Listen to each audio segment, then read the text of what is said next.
un adorateur du Seigneur. Ce gars-là, il aime adorer le Seigneur. C'est un vrai adorateur. La partie où la Bible dit les vrais adorateurs l'adoreront en vérité et en esprit, ça c'est lui là. Ça c'est lui. Lui, il adore vraiment le Seigneur et nous sommes contents de l'avoir avec nous. Nous sommes contents qu'il va partager une petite parole avec nous aujourd'hui. Fait que si le frère Ariel, tu peux venir pour apporter la parole pour nous.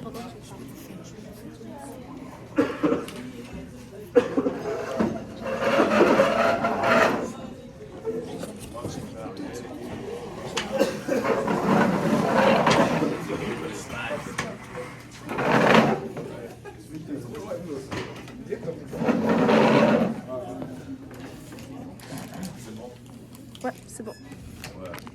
Je vais juste apporter la parole, peut-être que ça ne va pas être long. Est-ce que peut-être tu peux me conduire en fait? Oui, bien sûr. Prions tous ensemble. Père éternel, pour l'instant, pour ton amour, ta bonté, ta fidélité, Père éternel, nous prions, Seigneur, afin que tu vois, Seigneur, ton serviteur, ton enfant, tu vas apporter la parole, Seigneur, tu puisses parler directement de ta part, Seigneur Jésus. Nous prions, Seigneur, Papa, qu'afin que cette parole, Seigneur, Papa, puisse trouver une place, Seigneur, dans notre cœur. Que nous puissions la recevoir grandement, Seigneur Papa, humblement, Seigneur Papa, afin que, Seigneur Papa, que tu puisses semer, Seigneur Papa, quelque chose à l'intérieur de nous aujourd'hui, Seigneur. Que nous puissions prendre cette parole, Seigneur, et la mettre en pratique, Seigneur, dans nos vies quotidiennes, afin que nous puissions être changés et transformés. C'est en ton saint nom que nous avons prié, au nom de Jésus.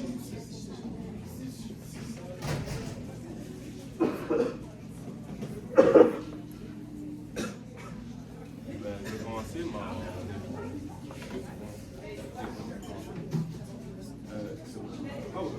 je vais commencer mon explication par vous poser une question à vous tous là. Si on vous demande qui est le premier humain et qui est le père, on va dire, de qui on descend, vous allez me répondre que c'est. Toi, tu réponds pas. Si on demande qui est le père le premier homme que Dieu a créé, le premier père, on va dire, de famille. Adam. Oui, c'est ça. Dans la Bible, en fait, on voit que Dieu a créé Adam, c'était le premier être humain. Et c'était aussi lui, le premier, on va dire, chef de famille. Dieu lui avait demandé de garder le jardin. On va voir dans Genèse 2,15, si quelqu'un peut lire Genèse 2,15.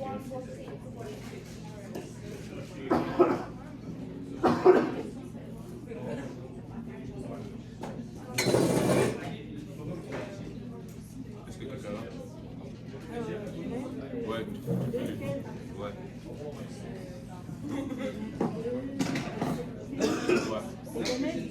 Le Seigneur Dieu prit l'homme et le plaça dans le jardin d'Éden pour le cultiver et pour le garder. En fait, on voit que quand Dieu a créé le monde, il a créé le jardin.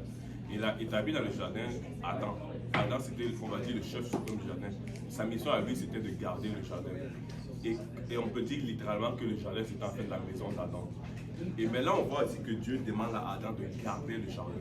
Ça veut dire que quand tu demandes de garder quelque chose, ça veut dire qu'il y a potentiellement quelqu'un ou quelque chose qui peut venir te dérober cette chose, ou qui peut venir, on va dire, faire des choses néfastes dans le lieu où tu te trouves. Mais après, on voit ceci. On voit dans Genèse 3.1. Quelqu'un peut le lire? Genèse 3.1. Le serpent était le plus rusé de tous les animaux d'échange que l'Éternel Dieu avait fait. Il dit à la femme, Dieu a-t-il réellement dit, vous ne mangerez pas de toutes les arbres du jardin? Est-ce que je peux après continuer à Genèse 3.6? La femme vit que l'arbre était bon à manger, agréable à la vue, et qu'il était précieux pour ouvrir l'intelligence. Elle prit de son fruit et en mangea. Elle en donna aussi à son mari qui était auprès d'elle. Là, ici, on voit que déjà, il y avait un truc qui n'était pas normal dans cette affaire. Dieu a demandé à Adam de garder le jardin. Et il avait tout son contrôle et toute son autorité. Mais il y a un truc bizarre, c'est qu'il y a le serpent qui est venu. La Bible nous dit que c'était l'animal le plus rusé. Et déjà, le serpent est venu. Il a commencé à parler à la femme d'Adam. Mais ce qui est bizarre, c'est que déjà, tu es gardien du jardin et tu as contrôle sur tous les animaux et tu vois un animal qui parle. Déjà, c'est le seul animal qui parle. Une étincelle n'a pas allumé dans la tête d'Adam pour dire que cette affaire-là, c'est bizarre. Et ce serpent vient, il commence à discuter avec ta femme. Et devant toi, et propose des choses bizarres à ta femme, et toi, tu ne dis rien. Ici, on peut voir que, on dit, elle prit du fruit et mangea et elle l'en donna à son mari qui était auprès d'elle. Adam était ici, souvent on va se dire que oh, c'est à cause d'Ève. Pour ceux qui ne connaissent pas un peu l'histoire, c'est que Dieu nous avait demandé de pas. Dieu avait mis un fruit avait mis un arbre dans le jardin. Il nous avait demandé de ne pas toucher à ces fruits. Mais Ève a été séduite par le serpent et elle a mangé. Souvent, certains gens vont se dire que c'est la faute d'Ève parce que c'est elle qui a mangé, alors que Dieu nous avait dit de ne pas manger, justement. Mais ici, on voit que Dieu, qu'est-ce qu'il avait dit au départ? Il avait dit à Adam de garder, c'était sa responsabilité de garder le jardin. Et quand le serpent séduisait sa femme, lui, il était là à côté, il regardait, mais il n'est pas intervenu, il n'a pas réagi, il s'est laissé aussi tenter dans la situation. Alors que c'était lui que Dieu avait établi comme chef de famille. C'était lui le père de la maison, c'était lui qui devait garder et protéger sa femme de tout danger. Mais là, on voit qu'il n'a rien fait, il n'a pas réagi, il était juste là. Il a écouté ce que le serpent disait et aussi, par la suite, manger du fruit. On voit que Adam a failli dans sa mission qui était de protéger sa famille et de protéger sa maison. Et après, c'est par là qu'on va voir que le péché est rentré dans le monde. C'est par là que le premier péché a été commis. Et c'est pour ça qu'aujourd'hui, nous avons hérité en fait, de la nature pécheresse d'Adam. Et toute la création en fait, a hérité du péché. Et c'est parce qu'ils ont désobéi. En fait, ils ont péché parce qu'ils ont désobéi à la parole de Dieu. Et de Dieu, ils ont mangé le fruit de l'ortie. Et peut-être certaines personnes ici vont me dire, mais en quoi moi ça me concerne? Déjà, premièrement, ça nous concerne parce que Adam et Ève ont péché. Et comme nous descendons d'Adam et Ève, ça veut dire que le péché aussi est en nous. Ça veut dire que nous avons hérité de cette nature pécheresse-là. Et de deux, ça nous concerne aussi parce que comme ils ont péché et que nous aussi nous sommes péchés, nous avons aussi péché, nous sommes devenus esclaves du péché. Esclaves du péché, on est devenu esclaves du péché, pourquoi? Parce qu'en fait, ce qui est plus fort que toi, tu deviens esclave de cette chose-là. Et on peut voir aujourd'hui que beaucoup de gens, par exemple, dans les addictions, certains gens essayent d'arrêter, mais par exemple, la cigarette, ça les domine. C'est toujours ils sont obligés de le faire, même s'ils ne veulent pas, même s'ils veulent s'en sortir. Il y a toujours ce péché-là qui va toujours les rendre esclaves de quelque chose. Et ça va toujours les bloquer en quelque part. Et la chose encore pire dans tout ça, c'est que la Bible déclare que le salaire du péché, c'est la mort.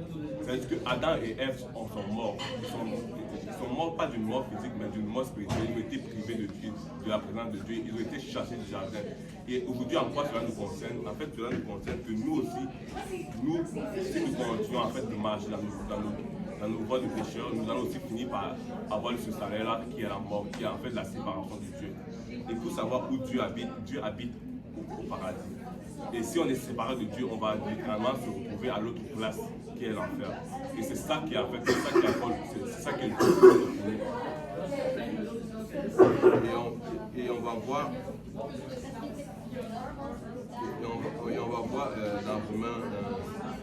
dans Romains 6, 23, ce que l'on peut le lire.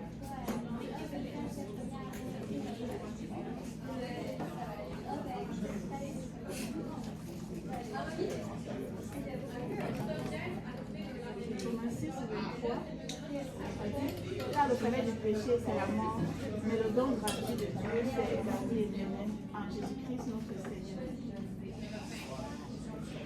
C'est ça. En fait, ici, la Bible nous dit directement que si on pêche, on doit mourir. On doit mourir, on doit se séparer de Dieu, on doit périr parce qu'on a commis une faute. Mais la Bible nous dit que le don de Dieu est gratuit et c'est la vie éternelle. Mais vous allez aussi me dire, mais comment alors faire pour ne pas aller dans cet endroit? Comment faire pour ne plus être esclave du péché? Comment faire pour ne plus faire partie de la famille d'Adam? Car c'est en faisant partie de la famille d'Adam qu'on est condamné. C'est en faisant partie de la famille d'Adam qu'on hérite de cette nature pécheresse. Et Romains 5, 17 nous donne une partie de la réponse. Ouais, tu peux le dire. Romains 5, 17 dit si par l'offense d'un seul la mort a régné par lui seul, à plus forte raison ceux qui reçoivent l'abondance de la grâce et du don de la justice baigneront-ils dans la vie par Jésus-Christ? Et ça, en fait, ici, on voit que Jésus nous dit que, dans l'article, on va déclarer que Jésus, c'est le second Adam. Parce que le premier Adam, notre premier père, il a commis une faute. Et Jésus ne voulait pas qu'on reste dans cette faute, ne voulait pas qu'on reste dans ce péché. Et alors il dit que si parce que Adam a péché et que nous sommes condamnés par cela, lui, il va venir et il sera en fait notre sauveur, il sera en fait celui qui va nous racheter. Et en fait, on peut dire un peu que Adam et Ève, c'est un peu comme des parents riches. Pas des parents riches, des parents pauvres, des parents qui sont donnés au vice, qui sont donnés au mal, qui ont qui étaient dans les addictions et qui sont livrés en fait au vice sans tenir compte des conséquences, sans tenir compte qu'il y aura des personnes qui vont subir après.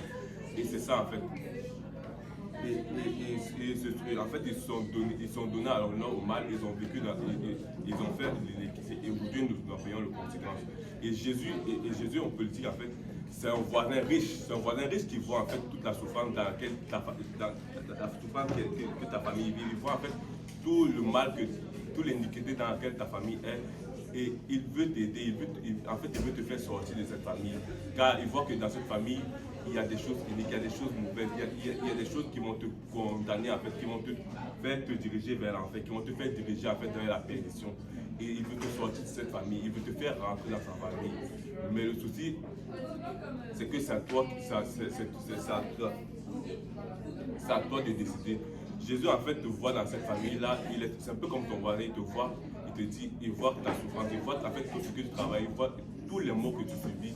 Et ce qu'il te dit aujourd'hui, c'est qu'il veut t'adopter. Il veut que tu fasses partie de sa famille. Il veut en fait que tu sois délié de cette famille qui t'esclavage, de cette famille que tu es lié par le péché, que tu es lié par le mal, dans cette famille que tu n'es obligé de faire que des mauvaises choses et que dans cette famille en fait dans laquelle tu es en train de périr. Il est ce voisin riche, bon et gentil qui te voit dans cette famille avec une maison délabrée, avec des vêtements déchirés et sales. En fait, Jésus te dit, viens mon enfant, viens ma fille, viens mon fils, viens faire partie de ma famille. Viens, je vais te donner de la richesse. Tes problèmes seront mes problèmes. Tes maux seront mes maux. Tes mauvaises situations seront mes situations. Je vais te pardonner de toutes tes iniquités. Je vais te laver ton péché. En fait, Jésus, c'est ce voisin-là qui t'aime tellement. Il te voit souffrir et il décide que non, tu ne peux pas rester dans cette situation. En fait, il te dit, viens, il te tend la main. Mais c'est à toi de décider, est-ce que je vais quitter cette famille? Est-ce que je vais quitter cette famille d'iniquité, cette famille qui me pousse à commettre de vices, cette famille dont je suis esclave du péché et que je ne peux pas m'en séparer? Est-ce que tu vas décider aujourd'hui que oui, je vais accepter de faire partie de la famille de Jésus? Ou est-ce que tu vas décider que tu vas continuer de rester dans cette famille-là qui te pousse en fait à aller en enfer, qui te pousse en fait à aller dans la perdition et dans les choix que toi-même tu ne peux pas y aller? Et tu vas me dire peut-être que oui, tu veux entrer dans cette famille, tu veux te faire adopter par Jésus-Christ. Mais en fait, la réalité, c'est que on ne peut pas changer de famille comme ça.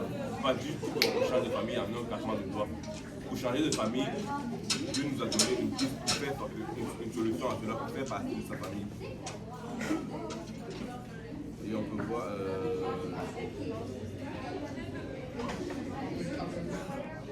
On peut voir en fait la raison pour laquelle on fait partie de la famille d'Adam, c'est parce que nous sommes des descendants d'Adam. Donc le sang d'Adam coule dans nos veines. Et pour faire partie de la même famille que quelqu'un, tu dois avoir le même sang que lui. C'est pour ça alors que Jésus-Christ est mort à la croix pour nos péchés. Il a versé tout son sang. Et maintenant, pour faire partie de sa famille, tu dois être recouvert par son sang. Tu dois te faire baptiser dans son nom déjà. Pour pouvoir, parce que quand on est dans la même famille, on a le même nom. Tu dois te faire baptiser dans le nom de Jésus-Christ pour pouvoir porter son nom et te faire et être recouvert par son sang. C'est pour ça qu'alors Jésus-Christ, dans Acte 2, 38, c'est ça que je veux dire.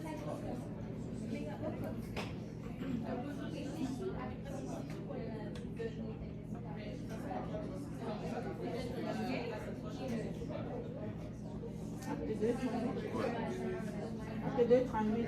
Pierre leur dit, répandez-vous et que chacun de vous soit baptisé au nom de Jésus-Christ pour le pardon de vos péchés.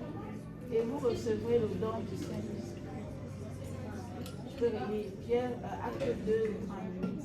Pierre leur dit, répandez-vous et que chacun de vous soit baptisé au nom de Jésus-Christ pour le pardon de vos péchés et vous recevrez le don du Saint-Esprit. Ça, Dieu nous, dans ce passage, Dieu nous dit que pour faire partie de la famille de Jésus-Christ, nous devons d'abord reconnaître que nous sommes dans une mauvaise famille, que une famille défaillante, nous pêche, nous couche des l'iniquité et le mal. Et on doit se repentir de cela parce que nous commettons des péchés quand on est dans cette famille.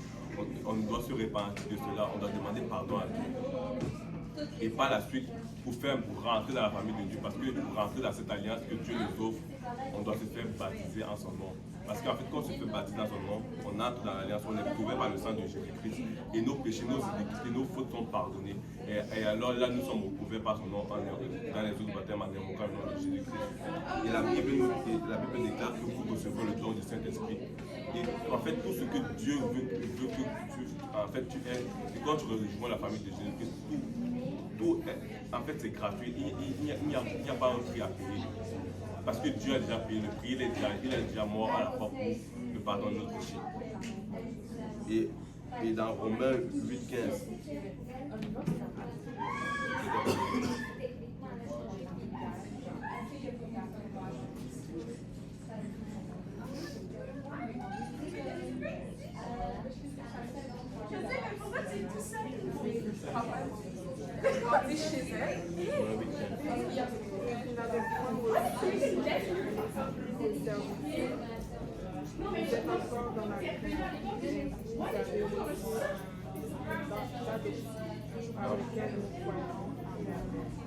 c'est ça en fait. Jésus nous dit que quand on entre dans la famille de Jésus-Christ, on va recevoir un esprit. Jésus-Christ va venir. En fait, quand on dit vous recevez le don du Saint-Esprit, en fait, c'est l'Esprit de Dieu qui va venir habiter à nous. Et la Bible dit que c'est un esprit d'adoption. C'est un esprit d'adoption. Cet esprit-là, en fait, va nous adopter. Là, on va faire partie de la famille de Jésus-Christ. Et là, on va pouvoir lutter contre ce péché. Là, on ne sera plus esclaves du péché. C'est-à-dire, vous n'avez pas un esprit de servitude. Parce qu'en fait, l'esprit de Dieu, c'est un esprit qui nous libère des chaînes du péché. Et cet esprit-là, en fait, va nous permettre d'aller plus loin dans notre marche avec Dieu, qui va nous permettre de surmonter tous les épreuves qui vont faire face à nous. Et en fait, si vous voulez recevoir cet esprit, dans Acte 2, 31, on dit vous recevez le don de cet esprit. C'est un don que Dieu peut nous donner, peut me donner à moi, peut donner à Thierry, peut donner à chacun d'entre nous. Et si vous voulez recevoir ce don, vous pouvez juste nous voir à la fin. On va juste prier, prier pour cela. Et vous allez recevoir ce don. Dieu va vous donner ce don. Dieu va vous remplir son esprit. Et vous pouvez en fait marcher dans la sainteté que Dieu nous appelle à être. Et c'est ça. Si en fait dans ta famille tu n'as pas reçu un père, si tu n'as pas eu un père fidèle, si tu as eu un père qui faillissait, un père qui se trompait tout le temps, laisse-moi te dire aujourd'hui que tu peux rentrer dans la famille de Dieu, tu peux rentrer dans la famille de Jésus-Christ, car Jésus-Christ c'est le seul père qui ne va jamais faillir. Adam, notre premier père, a péché, il a failli, mais Jésus-Christ ne va jamais faillir. Jésus-Christ ne va jamais t'abandonner. Jésus-Christ s'est sacrifié tellement éternel et ça a donné ton sang. Peut-être Adam et Ève, peut-être dans ta famille, tes parents ou ta famille n'a pas eu soin de toi. Mais laisse-moi te dire que dans la famille de Jésus-Christ, Dieu te regarde tout le temps. La Bible dit littéralement que Dieu connaît chaque nombre de cheveux qu'il y a sur le tête. Dieu t'aime tellement qu'il te dit viens dans ma famille, viens rentre dans ma famille. Et il va te donner tout ce que tu veux, tu seras son fils. Dieu c'est un père riche et il va te donner tout ce que tu veux, il va te donner tout son trésor en fait. Mais aujourd'hui c'est à toi de prendre la décision. Est-ce que tu veux marcher? Est-ce que tu veux rentrer dans la famille de Jésus-Christ? Est-ce que tu veux marcher avec Jésus-Christ? Est-ce que tu veux faire partie de cette famille-là? Ou tu veux rester dans cette famille qui te méprise, dans laquelle tu vis des situations difficiles? Juste à toi de prendre la décision. Est-ce que tu veux marcher dans la famille de Jésus-Christ? Si quelqu'un veut marcher dans la famille de Jésus, si quelqu'un veut donner sa vie à Dieu, à la fin de sa vie, vous pouvez aller voir cette vidéo, la soeur qui est là. Et on pourra le faire, on pourra procéder à cela. Il n'y aura pas de souci. C'était tout pour aujourd'hui de moi. Il y a des questions. Est-ce que quelqu'un a des questions ou commentaires?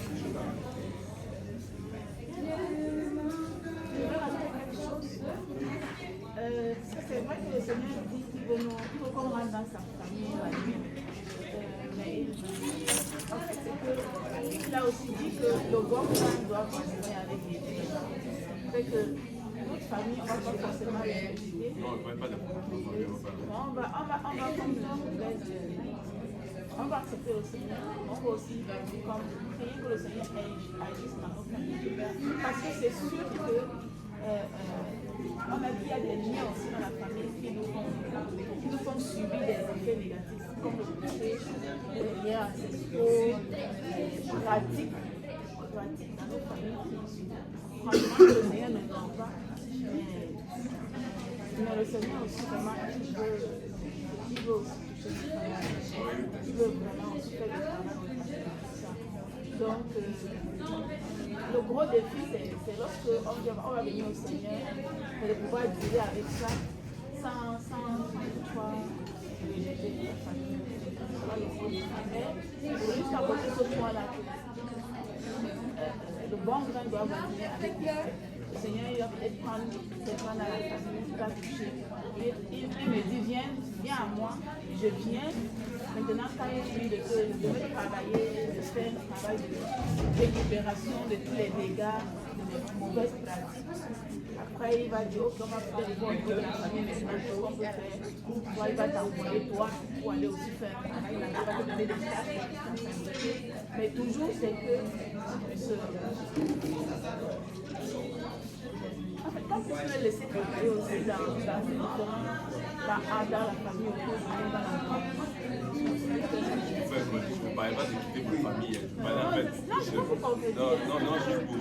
que ce soit clair. En fait, quand je parlais de famille, je parlais de la famille d'Adam, la famille que nous avons écoutée d'Adam. C'est-à-dire la famille de péché. Pas ta vraie famille, c'est ça. Moi, je pense qu'il parlait plus de la lignée d'Adam. Vraiment, avec Adam, quand il a désobéi à Dieu, quand il était dans le jardin, mais maintenant, à cause de cela, toute l'humanité a écouté du péché parce que nous sommes tous des descendants de Adam. Mais maintenant, si tu veux sortir de cette lignée-là pour te rendre dans la lignée du Seigneur Jésus-Christ, mais comme le frère Alain disait, il va falloir que tu sois revêtu de son nom. Il va falloir que tu sois revêtu de son sang. Il faut vraiment, c'est ça, et ça se fait en fait, tout cela se fait à travers de la nouvelle naissance en fait. Si tu veux rentrer dans une nouvelle famille, mais il faut que tu naisses de nouveau. C'est logique. Et quand ici on parle de naître de nouveau, certainement on ne parle pas de exactement, c'est spirituel, c'est ça. C'est la nouvelle naissance spirituelle et on le voit dans le livre de Jean 3. Le Seigneur explique c'est quoi naître de nouveau, c'est la naissance d'eau et la naissance de l'esprit. Quand tu es baptisé d'eau, c'est vraiment pour le pardon de tes péchés, afin que vraiment le sang de Jésus te lave de tous tes péchés et que tu sois revêtu de son nom. Et quand tu reçois l'esprit du Seigneur, vraiment tu reçois l'esprit d'adoption, comme on avait lu dans le passage maintenant, qui te donne le droit d'appeler Abba Père. Tu reçois vraiment cet esprit d'adoption. Et c'est vraiment ça. Vous voulez rajouter, oui? Parce que j'ai eu des cours de biologie. C'est comme on nous apprend biologique que absolument tous, au nom de ta famille, tu es là, sauf que ça ne se manifeste pas. Quand même, on va dire, si tu rencontres une personne qui partage ce gène, là, ça va se manifester. Je le vois de la même manière, comme le fait qu'on porte l'ADN de l'ADN, c'est évident. Le fait d'avoir l'ADN de ça, c'est comme si notre ADN se retrouverait au complet. Comme si nos péchés n'avaient plus le même impact que si on était resté dans la famille. Le fait qu'on fait partie maintenant de la famille de Jésus-Christ, on partage son ADN avec nous des mentionnations. Ça fait que même si on pêche, quand on se répand et qu'on prend nos erreurs, et qu'on se retourne toujours vers le Père, ça n'a plus le même impact que quand on pêche et qu'on reste dans le marché et qu'on continue son rêve. C'est comme ça que je Et il y a un point que le frère Ariel a dit qui est quand même très important. Vous savez, il y a une chose qui est très importante dans cela, c'est de prendre la décision par vous-même d'obéir en fait à l'évangile. En fait, l'évangile, c'est juste que le Seigneur est venu, qu'il est mort, qu'il a été enlevé et qu'il est ressuscité 3 jours après. Ça, c'est l'évangile, ça vous explique dans le livre de 1 Corinthiens. Mais juste connaître l'évangile ou juste croire, ce n'est pas suffisant. Il faut vraiment obéir à cela. Tant que tu n'obéis pas à l'évangile, tu n'es pas encore dans la nouvelle famille. tant que tu n'as pas encore lié à l'évangile à travers de la nouvelle naissance, tu ne fais pas encore partie de la famille de Christ. C'est pour ça que c'est très important de prendre ce pas de plus. Oui, c'est bien de connaître l'évangile, oui, c'est bien de savoir que le Seigneur est ton sauveur. Mais il faut que tu fasses ce pas d'obéissance en fait. Ce pas d'obéissance, de vraiment obéir à l'évangile. C'est ça. Et s'il y a quelqu'un ici qui n'a jamais obéi à l'évangile, vous savez, qui n'a jamais été baptisé au nom de Jésus-Christ ou qui n'a jamais reçu le Saint-Esprit, aujourd'hui même, on peut prier pour vous. Aujourd'hui même, c'est quelque chose que vous pouvez faire. Vous pouvez vous faire baptiser aujourd'hui et remercier le nom du Seigneur. Aujourd'hui même, vous pouvez être lavé de tous vos péchés parce que c'est quelque chose de quand même sanitaire. C'est ça. Donc, tu avais quelque chose d'autre à rajouter? Non, Seigneur, on va prier. Est-ce que quelqu'un avait quelque chose d'autre à rajouter? Non, pas de ça. Super, super. On va prier pour conclure cela, puis après ça, on va passer au chaos. Prions tous ensemble, Père éternel, nous te remercions pour ton amour, ta bonté, ta grâce et ta miséricorde. Merci Seigneur pour cette parole, Seigneur Papa. Merci pour ton sacrifice, Seigneur Papa, à la croix. Merci pour ton sang versé, Seigneur Papa, qui nous permet d'avoir la vie éternelle, Seigneur Jésus. Père éternel, je prie, Seigneur Papa, qu'afin de cette parole, Seigneur Papa, puisse trouver une place, Seigneur Papa, dans le cœur de tous et chacun d'entre nous, Seigneur Papa. Qu'à chaque fois que, Seigneur, nous puissions nous rappeler, Seigneur Papa, du sacrifice, Seigneur Papa, de la vie que tu as donnée pour nous, Seigneur Papa, de l'œuvre de la croix, Seigneur Papa. Père éternel, je prie, Seigneur Papa, afin que, Seigneur Papa, tu nous aides, Seigneur, jour après jour, Seigneur Papa. Tu nous donnes la force, Seigneur Papa, de marcher, Seigneur, pour toi, Seigneur Papa, d'obéir à ta parole, Seigneur Jésus, de te faire plaisir, Seigneur Jésus. Parce que nous savons, Seigneur Papa, que tu as payé un grand prix pour nous, Seigneur Papa, à la croix, Seigneur Jésus. Père éternel, nous remettons le restant, Seigneur Papa, de ce moment entre tes mains, Seigneur Papa. Bénis, Seigneur Papa, le repas, Seigneur Papa. Prions, Seigneur Papa, afin que tu donnes, Seigneur Papa, à ceux qui n'en ont pas, Seigneur, ceux qui n'ont pas les moyens, Seigneur Papa, de pouvoir, Seigneur Papa. Père éternel, tous ceux qui donnent sur le temple, Seigneur Papa, qui nous allons manger et boire, Seigneur Papa, accorde-nous de toujours tout faire pour ta gloire et te rendre grâce à jamais. C'est en ton Saint-Nom que nous avons élevé nos voix au nom de Jésus.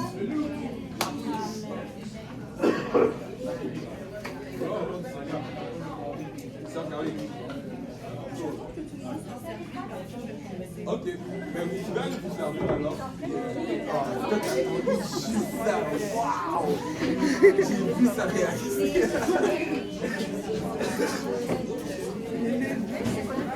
Pourquoi tu t'es couché?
Moi, j'étais étudiante ici. J'ai fini là. Mais en fait, ça fait longtemps que j'étais ici. Il n'y avait pas de programme de sciences ingénieurs ici. Donc, j'ai fait juste rentrer avec après avant de voir, j'ai fait là, je suis ingénieur. En fait, je suis contente de vous voir.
Est-ce que tout le monde a sa nourriture? Vous êtes prêts pour le caout? Ah oui, Vous avez joué au caout? on devrait. Il y a des gars gagnés, donc. Dans pas de caout, mais là. Au moment là. Est-ce que vous avez joué au caout? Are you ready, guys? No, yes. Non, on n'est pas là. Ok, Ben, si.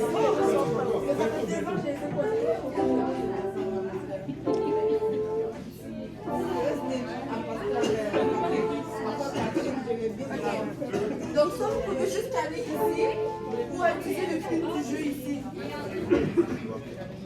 Vous voyez bien?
Il n'y a pas de son.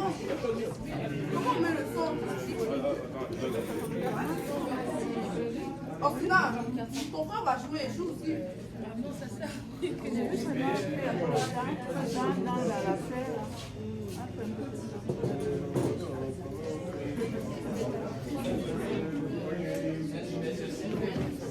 Tu joues au carreau?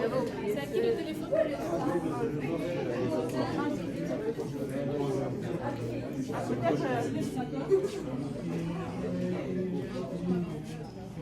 J'entends du son en fait.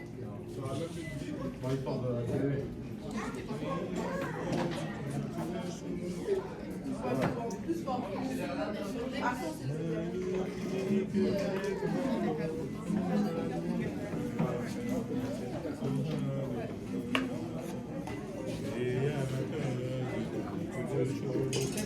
C'est pas la même.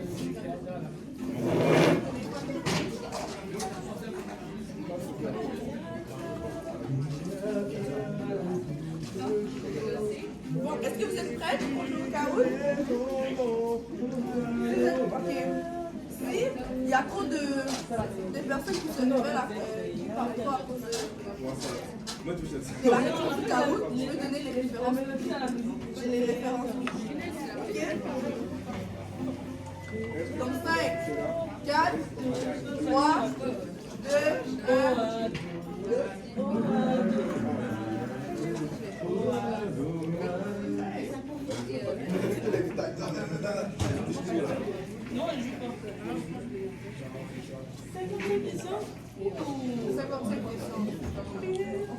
Anita aussi. Il y a pas de bonne réponse. C'est ça la question. En fait, les questions, ouais, les questions sont écrites ici.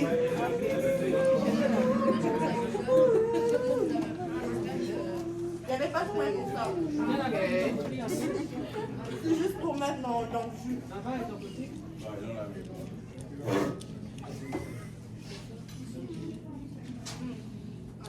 C'est l'homme qui a plongé à l'intérieur lors de l'arrestation de Jésus qui a perdu son oreille. Mais elle a été remise. Qui suis-je?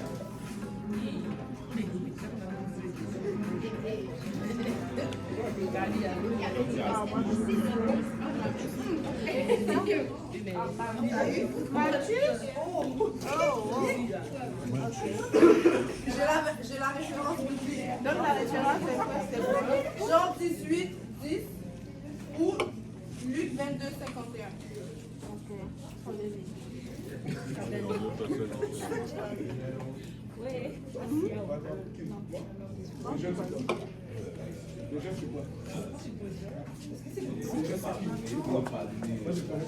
Combien est le plus jeune fils de Jésus?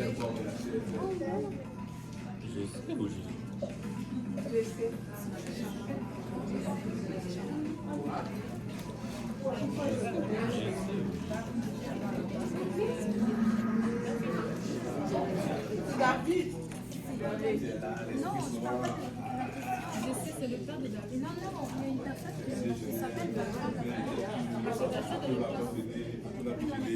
la fille de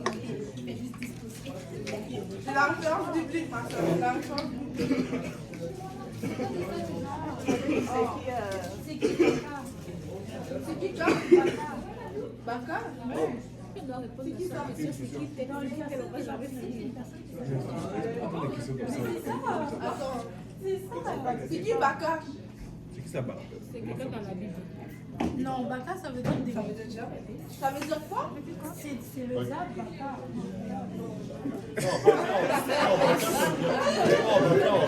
Bakar en japonais, ça veut dire stupide. Mais je sais, mais en fait, en japonais, Mais ça, c'est pas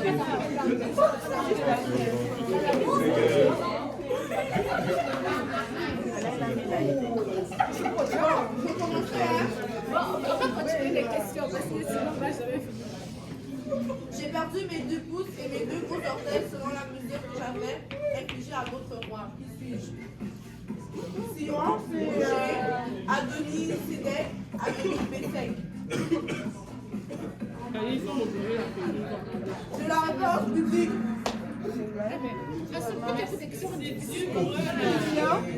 on m'a dit c'est difficile. Mais waouh! Adonis Béthèque. Les questions là de Black Pie. C'est trop dur pour eux. Les questions de Black Pie.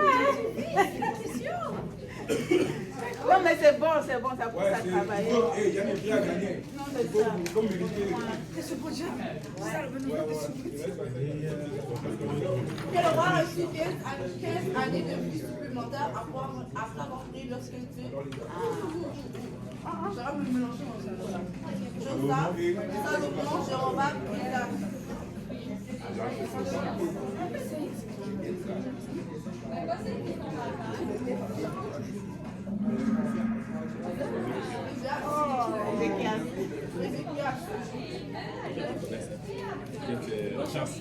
Le juste vivra par sa foi. Romain et Bacchus, Romain, Galate, Hébreu. Aucune de ces réponses, Romain, Galate, Hébreu.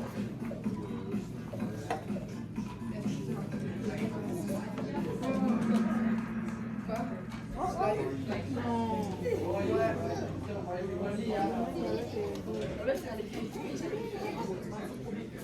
Quel autre nom portait la reine Esther? Abirasa, Sia, aucune de ces réponses, Adira.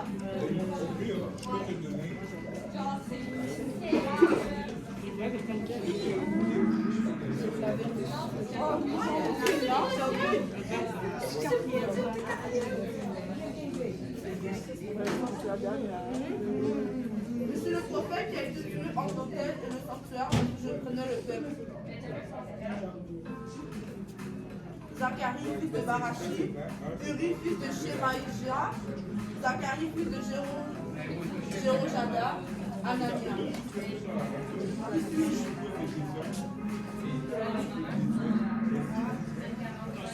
Zacharie, fils de Jérojada. Oh, c'est là, je devrais jouer.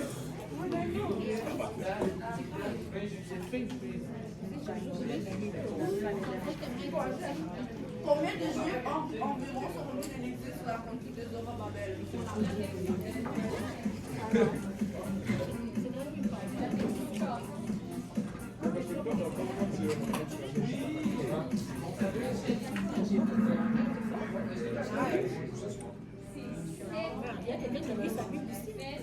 Non, mais C'est vrai.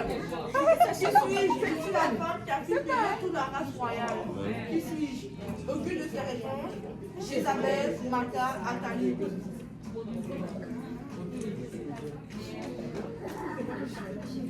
La réponse. Athalie.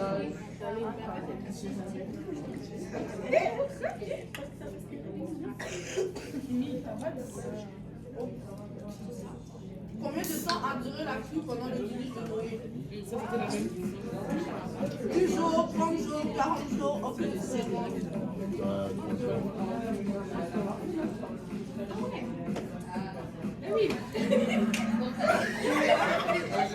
C'est 40 jours et 40 jours. Mais les questions, c'est 40 jours et 40 nuits, c'est pas 40 jours. c'est 40 jours et 40 nuits. C'est donc la peine, hein. C'est pareil. C'est 40 journées, fait que. Quel roi fut transformé en bête après avoir été orgueilleux devant Dieu? Ah, c'est bon.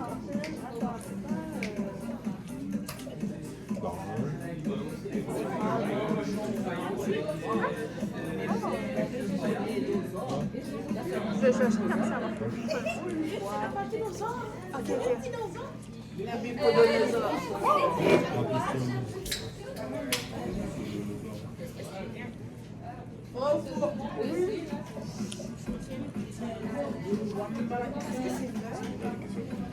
Ah non,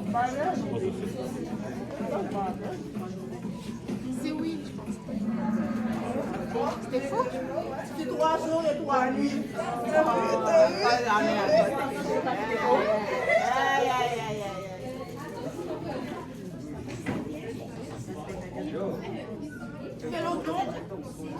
Quel était le nom du mari de Hulda? J'ai mis Hulda. Ça, c'est faux, Carrie.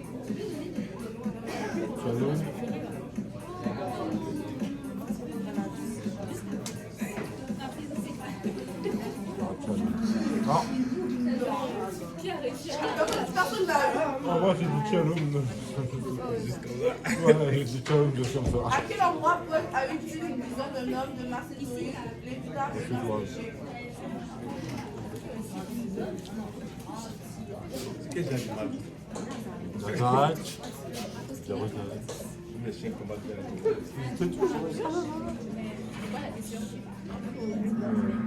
Ok.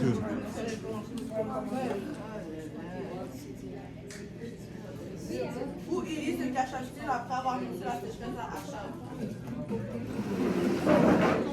L'heure de Judas.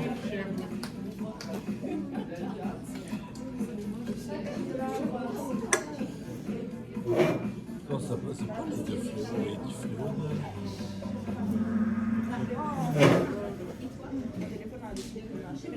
Il y a beaucoup de trucs là.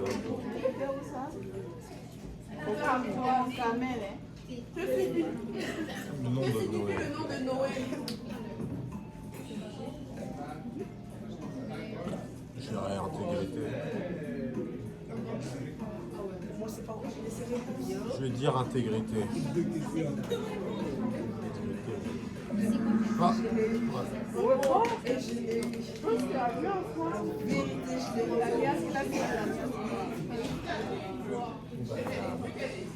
Dans quel fleuve normalement le céréal si c'est une chaussure pour être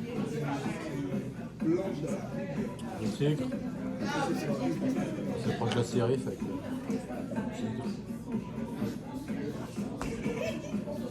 Je dirais le tigre. Ah, Jourdain. Tu l'as eu? Où ça, Jourdain? Tu m'écoutes? Moi, je vais parler des bagages lorsque tu as choisi comme pour bagages? Soul.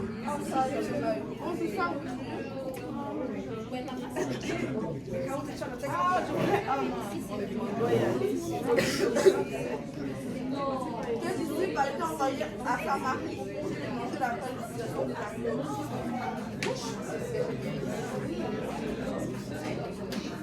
Pierre.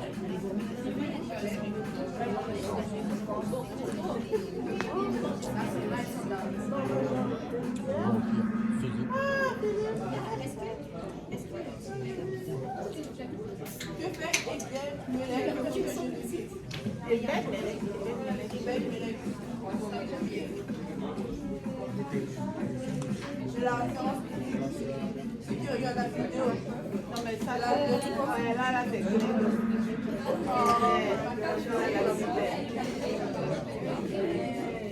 Aubry fut le roi qui régna le moins longtemps dans la Bible.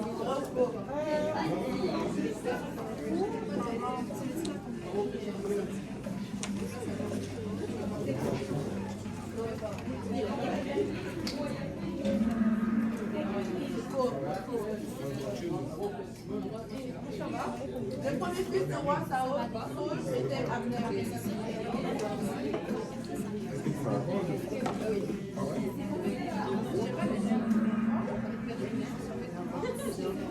Le premier fils du roi Saül, c'était Jonathan.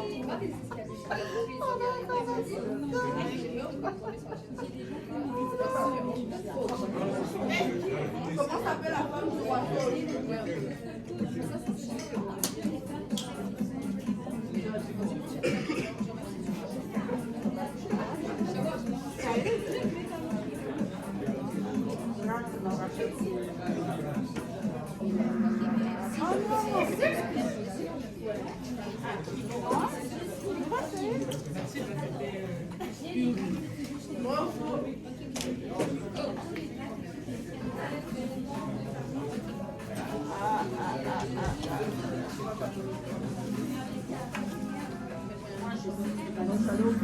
Ah merde, désolé.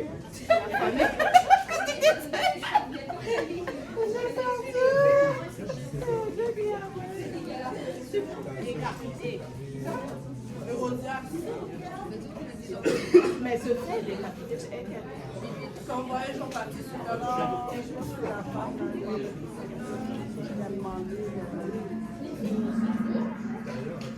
Hérodias, c'est la femme de Hérode. C'est Hérode. En fait, c'est un petit peu compliqué, mais j'ai la référence biblique. Oh, je suis. Oh! Mais ça, dans la vie, là. Bye, Madeleine! Ce matin,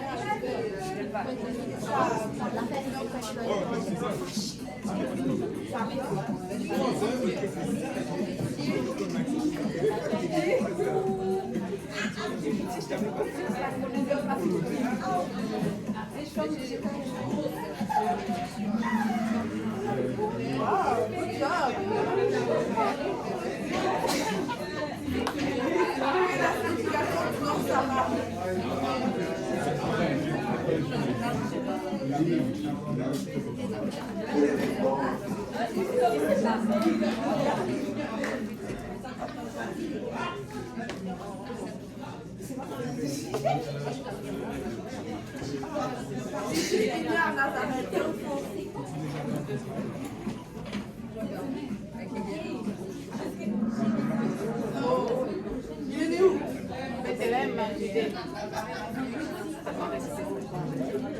Caïn était berger, Abel était l'empereur. Vrai ou faux?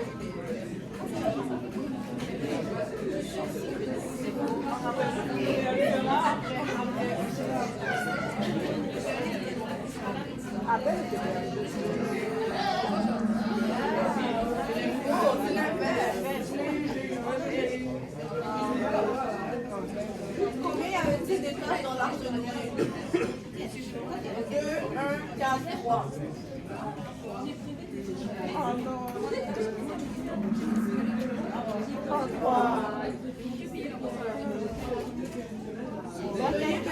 Dans quel livre de la Bible le nom de l'Éternel n'est jamais mentionné? Agé, aucune de ses réponses, Esther, Esdras. C'est ça que les Esther.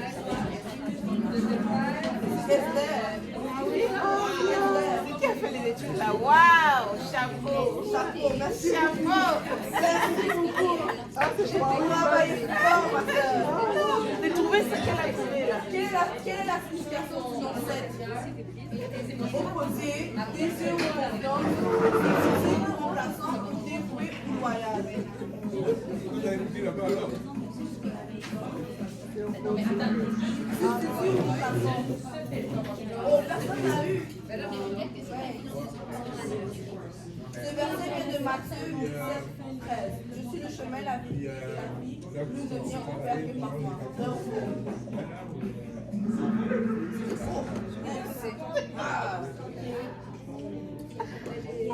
Car Dieu a tant aimé le monde qu'il a donné son Fils. De quel livre est ce verset? Jean, Marc, Matthieu, Luc. C'est la deuxième.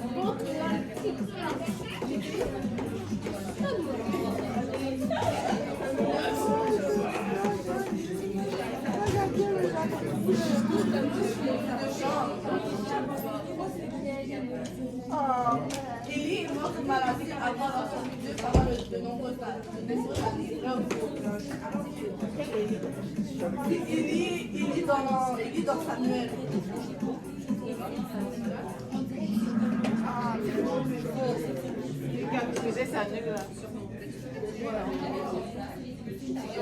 Quel âge avait Noé lorsque l'écologie a eu lieu? 300 ans, 600 ans, 89 ans, 460 ans.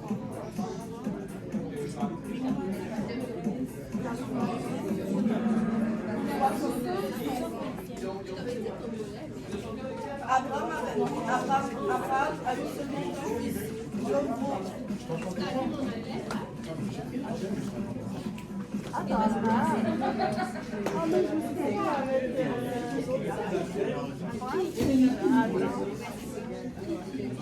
Paul a-t-il été poursuivi parce qu'il était malade?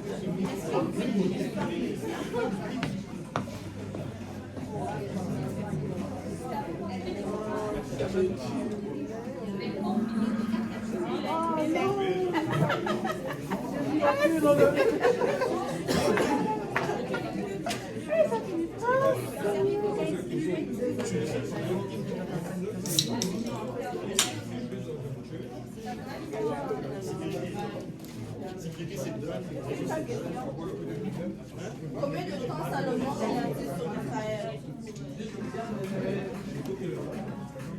77 ans, 25 ans, 40 ans, 39 ans.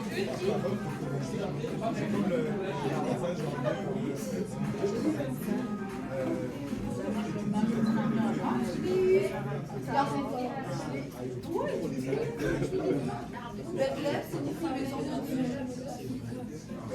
Ça signifie maison de Dieu.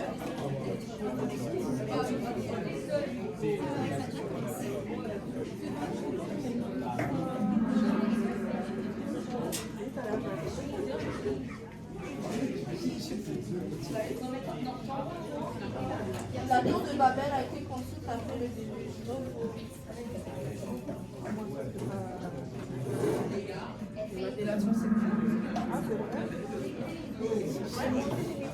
Combien de jours le prophète Élie a voyagé pour arriver au mont Horeb?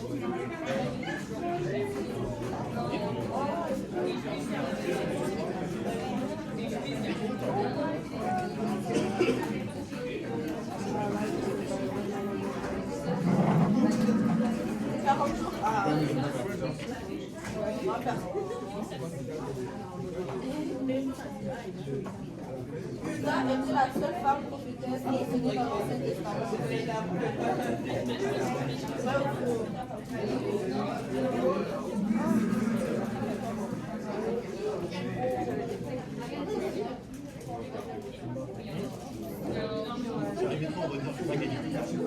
Avec quelle arme Chaga a-t-il vaincu 600 Philistins? Une fronde, une épée, une hache. Aucune de ces réponses. C'est avec une aiguille. Une aiguille de bœuf. Comme ça. Qui était fils mentionné dans 2 Samuel 2, 7. Aucune de ces réponses. Le petit-fils de Saül, le frère d'Ish-Bouchet, et sa femme. Voilà la petit-fils de Saül. Quel petit était Akia et Osi?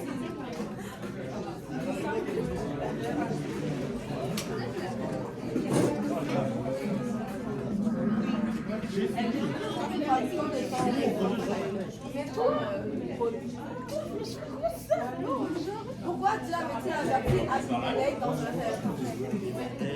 Il avait pris Sarah pour savoir s'il était marié, il lui avait donné une mission, il allait faire la guerre à Israël. Il avait pris Sarah comme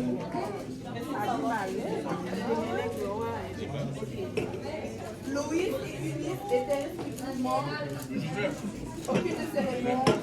La tante et la mère de Jésus, la mère et la sœur de Paul, la grand-mère et la mère de Jésus. La grand-mère et la mère de Jésus.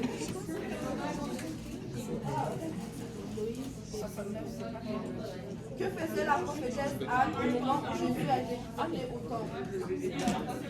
Elle offrait un sacrifice, écoutait ses réponses, et chantait un psaume, et jeûnait et préparait. J'ai la réponse. Ceux qui regardent la vidéo,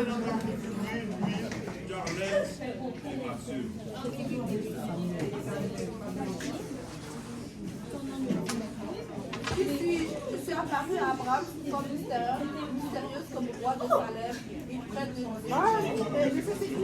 Balaam, Jéphro, Balaam, Melchizedek.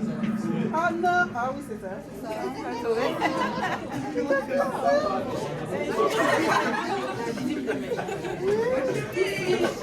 Mes paroles sont concentrées dans mon livre parmi les petits prophètes. Agé, Joël, Naël,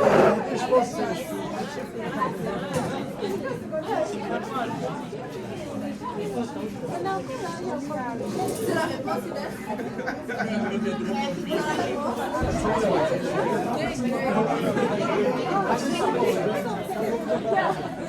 Il reste 2 questions.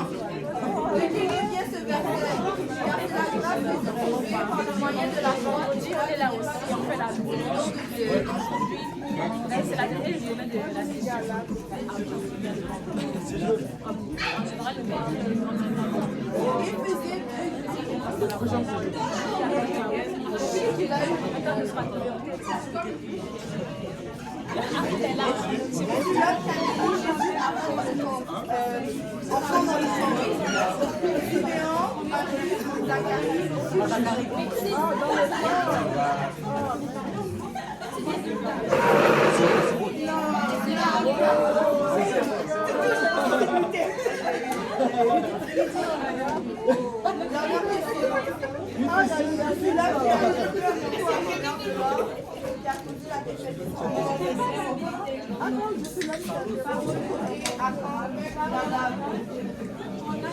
C'est bon, c'est bon.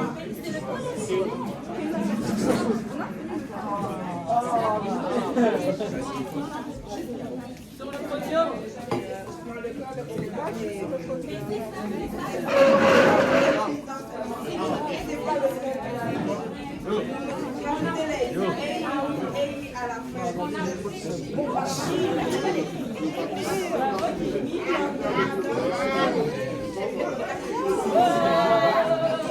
Je m'excuse.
Shalom, Tibi, merci. Merci, Shalom, Tibi.